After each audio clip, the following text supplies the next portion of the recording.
Assalamualaikum warahmatullahi wabarakatuh. Waalaikumsalam warahmatullahi wabarakatuh. Bagaimana jika ada orang yang suka sholat tapi masih melakukan maksiat? Baik, tolong didengarkan ya. Sholat itu bukan fat time, bukan juga sometime, apalagi no time. Tapi harus dibuat full time dan on time. Serta jika bisa overtime, karena mati anytime. Intinya dirikan sholat yang benar. Segeralah Anda sholat di belakang imam, karena jangan sampai disolatkan di depan imam. Allah subhanahu wa ta'ala berfirman, Inna sholata tanha anil fahsya'i wal munkar.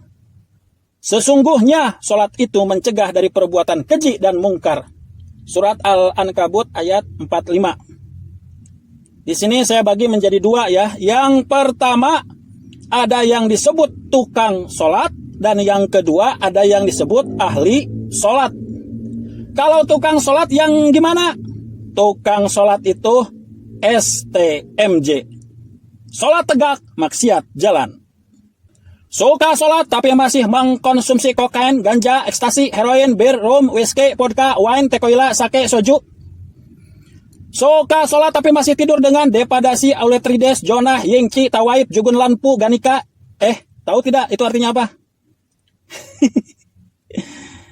Artinya itu kalau di Indonesia kurang lebih seperti WTS, wanita tuna susila, PSK, pedagang surabi kempot. Pekerja seks komersial, cabean, kupu malam. Banyaklah bahasa-bahasanya.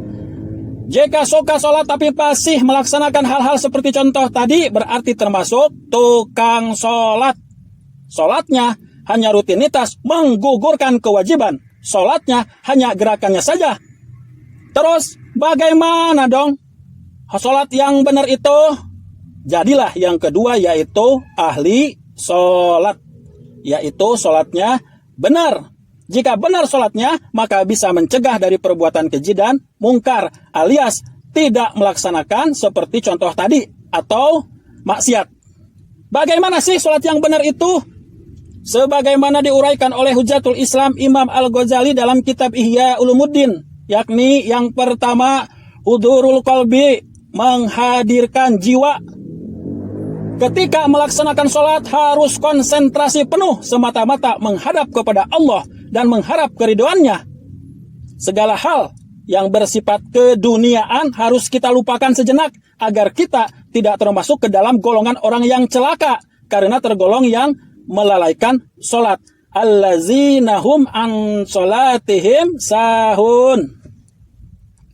Maka celakalah bagi orang-orang yang sholat, yaitu orang-orang yang lalai dalam sholatnya. Surat Al-Ma'un ayat 4-5 ya.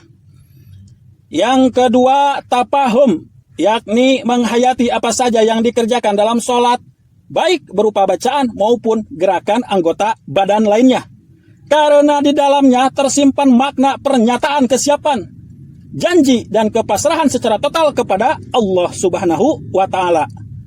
Wa aqimis sholata li zikri, dan dirikanlah sholat untuk mengingat aku. Itu firman Allah dalam surat Toha ayat 14. Kemudian dalam penggalan doa iftitah, inna sholati, sesungguhnya sholatku, wa nusuki, ibadahku, wa mahyaya, wa mamati, hidup dan matiku, lillahi rabbil alamin, hanyalah untuk Allah Tuhan semesta alam. Nah, itu yang dimaksud dengan pernyataan kesiapan atau janji